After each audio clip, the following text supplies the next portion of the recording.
Alright, people. Review of the week time. So, where do we start? Where do we start with this? Let us start with the card that happened last night. There was also a card that was on the zone in Ghana.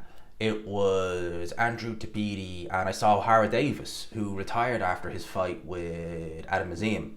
He was back in the ring. He got a couple of knockdowns on the opponent. It actually looked quite good. Anthony Joshua was over there, and boxing in Africa, it's something. No, obviously it does happen in Africa. There's shows on all the time, but they're not as widely covered.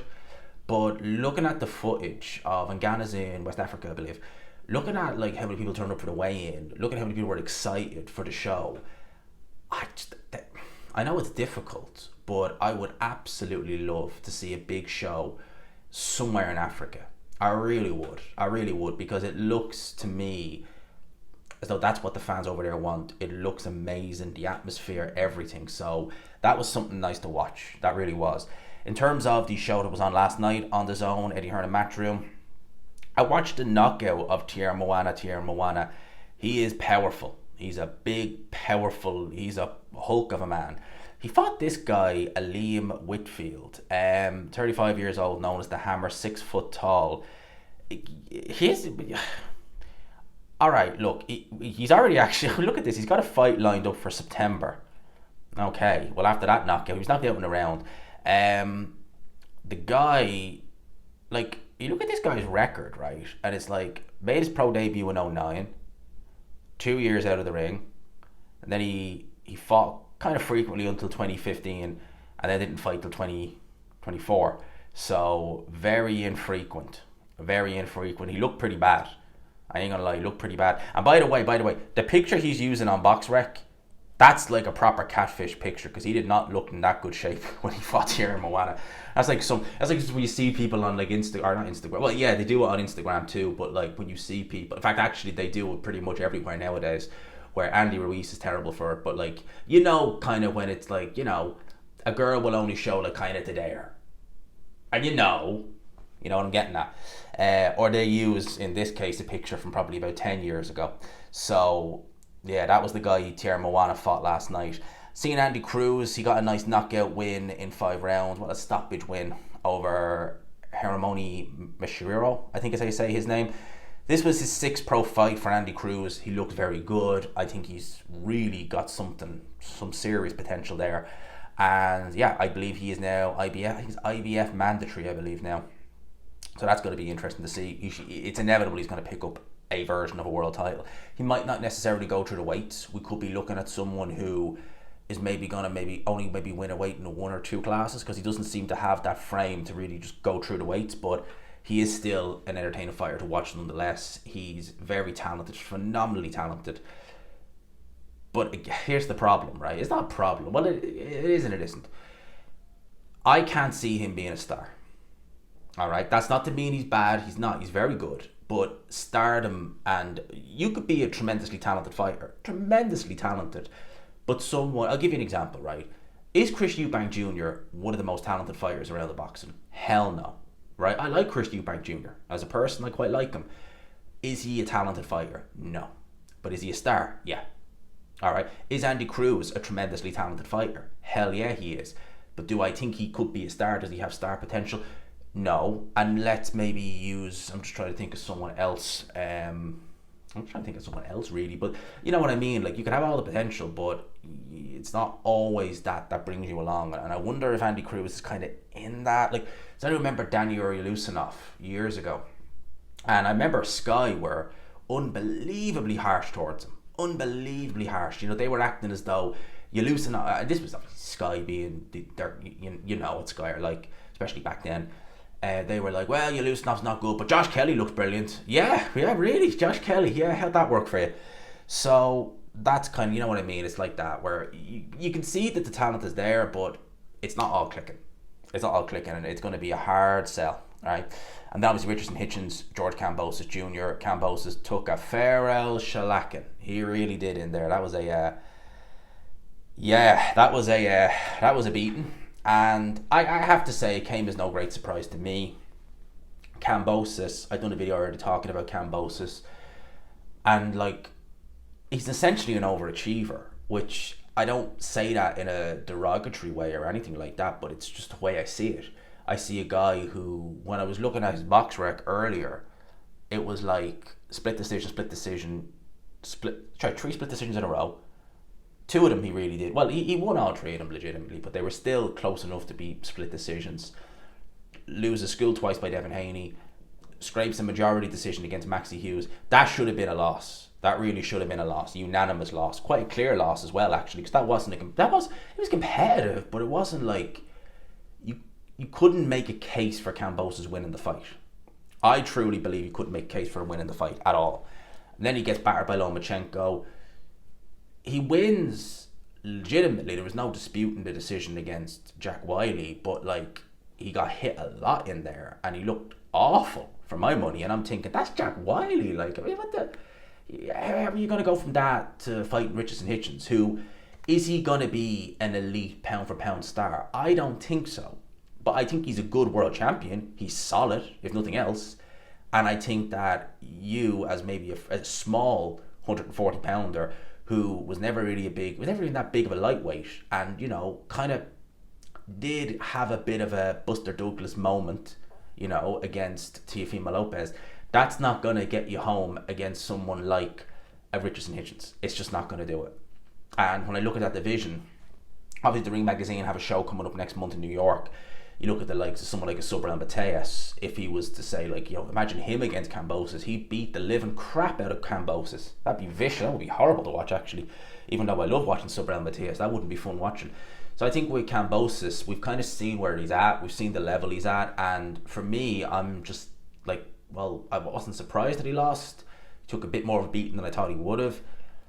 And yeah, that's really all I got to say on the events that happened last night. Now, I have heard Eddie Hearn talk about this. We'll talk about some boxing news now. We'll get into the boxing news and we'll go over a few bits and pieces. So, Eddie Hearn, she was on Ariel and Adair, was it on the Stomping Grounds, one or the other, was talking about Boots Ennis. It's pretty much confirmed that Boots Ennis is now going to vacate the 147 pound title and he is going to move up to 154 pounds. I think that is a smart move for a variety of reasons. One, I think that, welterweight right now is meh on the surface. There is big fights to be made there, but it's clear to me that Boots has clearly outgrown that weight. I mean, thank God there was no IBF rehydration clause for his last fight against Stanionis, because if you looked at the Wednesday people, the fight happened on a Saturday, and you saw how gaunt in the face he looked awful. He looked absolutely awful. That to me is someone who's just... It doesn't matter if there's no IBF check weight now. It's still not helping you. Although in the fight, he did look a lot more energized, looked a lot better than he had in his last couple of fights. But still, you can only go to the well but so much. And it's not even just the fact that you're making the weight. Like it has to be taking something out of you physically doing that. And I think that if you are going to keep doing that, because Boots is in his late 20s now, it's going to compromise you and it's going to knock maybe a bit of time off your prime.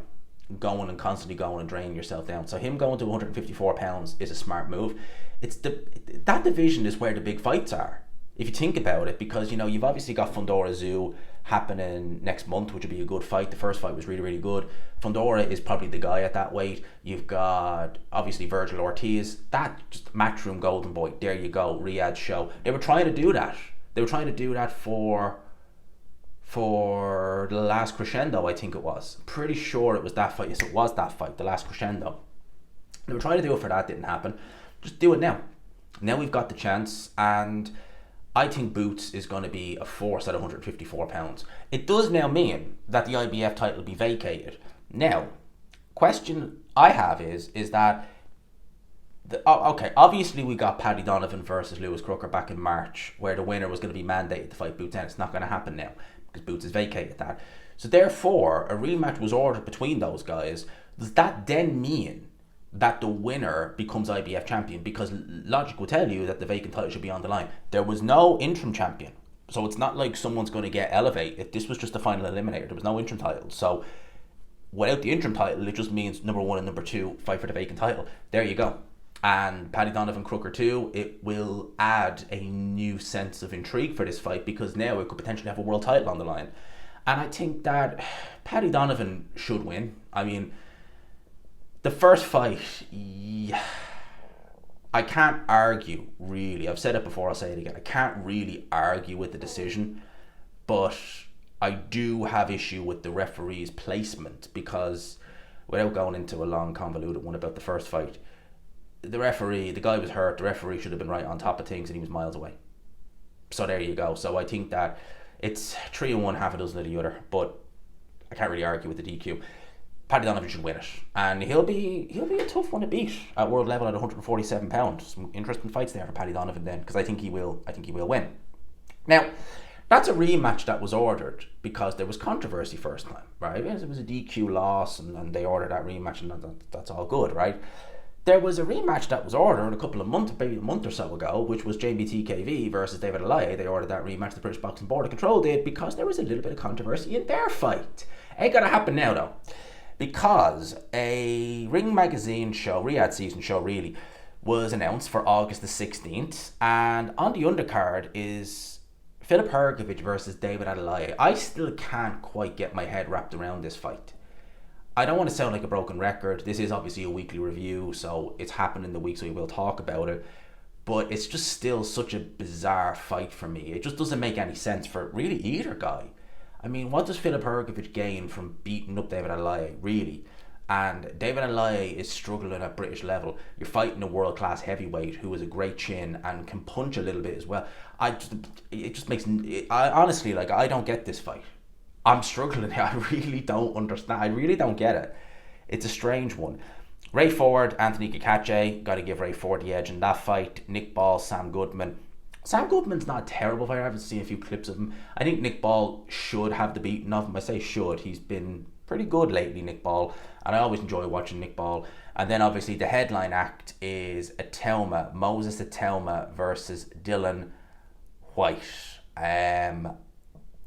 Honestly, I can't see how Dillian Whyte lasts a couple of rounds with Itauma. I think he'll absolutely, I think he will get abso-flippin-lutely annihilated in there. I really truly do. I think he'll get absolutely annihilated in there. But it's a smart decision from Queensberry, from everyone involved, because it's gonna push Moses Itauma, his name, up more, because Dillian Whyte does still have sway with the fans, not as much as he did a couple of years ago, obviously, but people still know, oh, Dillian Whyte's fighting, oh, I'll watch that, who is he fighting, who's this Moses Itauma guy, oh my god, look at this, because Itauma's getting the name out there as well. I mean, I always say, with fighters, when we talk about them on our YouTube videos, whether it's me, whether it's Ade, whether it's a guy called Henry, when we do a video about someone, and say, it's an up-and-comer like in Itauma, and we're getting into 10k views, that's a sign that, that's good for us, but it's also a sign that that fighter is gaining popularity. Because when I did videos about Itauma a couple of years ago, when he was just starting out, you might get 1,000, 1,500 views, and that's not pretty good, really, in the YouTube sense. But and sure, Ade's seen the same, he would have done more views than I did because he got a bigger channel, but you know what I mean? Now it's like, oh, people are tuning in. They're taking notice. So I think it's going to help him. It's not going to teach him a damn thing in terms of, getting rounds or something like that, because Dillian Whyte is shot to bits. He's slow as anything. He's so easy to hurt now, it's not even funny. Itauma is fast. He's young. He hits very hard. The hand speed. Itauma's hand speed, Dillian Whyte, I don't think would have ever experienced anything like that. I'll give you an example. He did probably with Parker, because Parker has quite quick hands, but afraid to let them go. I always looked at a fighter who had quick hands and thought, oh, you are gonna have an absolute field day against someone like a Dillian Whyte. I always thought that peak Andy Ruiz, would have absolutely lit Dillian Whyte up like a Christmas tree. I would have made him a heavy favourite. I was gonna say any version of Andy Ruiz. If you talked about Dillian Whyte at his best against the version of Andy Ruiz who fought, Darrell Miller, maybe. But I always favoured Andy Ruiz very heavily over Dillian Whyte, and someone with fast hands who can counterpunch a bit, he'll light him up. And I think Itauma's going to do it. I think he's going to light Dillian Whyte up in there.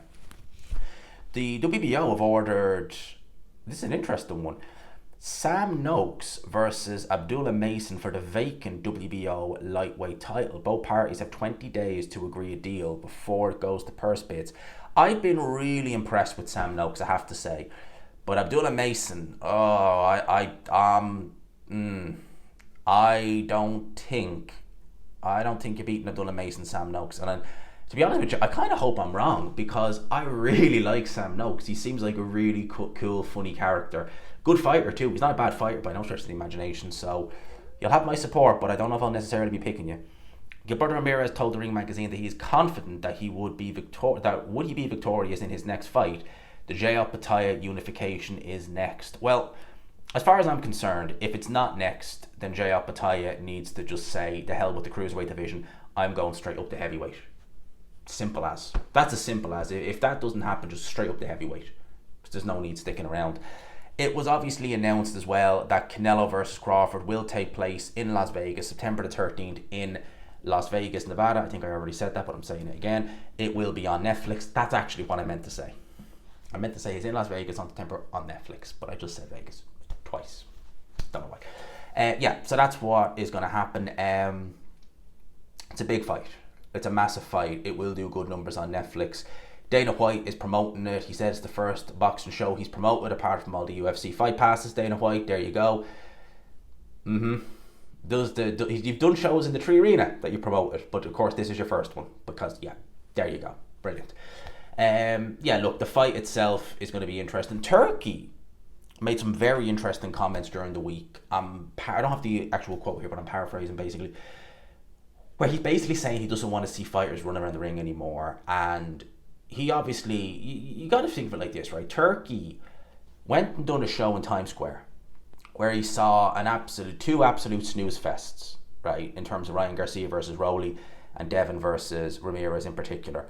To do that and then to fly all the way to Saudi Arabia, jet lag, time difference, and then to sit through that monstrosity that was Canelo versus Skull, I'd be flipping furious if I was forking out millions and millions for that absolute nonsense, right? So he is really drumming it home, does not want to see running around the ring. And there's a difference between, so like you look at someone like a Pernell Whitaker, Sweet Pea. Sweet Pea was a very defensive boxer, but he matched his defense with offense. He was aggressive. He wasn't like an Arturo Gatti in terms of aggression, but he was able to be offensively minded while being very good defensively. Floyd could be offensively minded when he wanted to be. Floyd wasn't a runner through and through. You know, he would stand his ground and he would, slug it out. Well, slug it out, but he would let the big shots go. Now and you see the thing is, right, you see people like Shakur and Devin, they're like, oh well, we're not running with this. Well, at the end of the day, people don't want to see it. You can defend it all you want and say, oh, it's the art of boxing, it's hitting, not getting hit. At the end of the day, yeah, that's primarily what boxing is, but it's also an entertainment sport. Fans want to be entertained, and they're not entertained. I review fights, I preview them, I do all this. I am not going to sit through a fight that I know is going to be absolutely crap and it's going to have barely any punches thrown or landed, sit through 12 rounds of that, and it's just going to be hell. I would much rather, and it could be world level, it could be this, that and the third, and I would much rather sit and watch something like a Dave Allen, Johnny Fisher. Are they any good? Not really. Are they going to win world titles? Hell no. But was it entertaining? Hell yeah.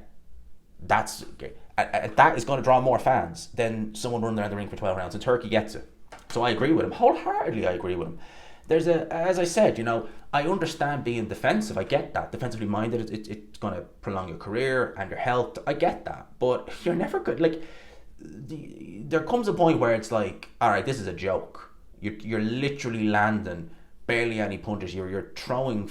There are heavyweights that are double your size, maybe 100 pounds heavier, that in a 10 rounder will throw more punches than you did in a 12 rounder, and you're a super middleweight. Good lord, that I get wholeheartedly where he's coming from.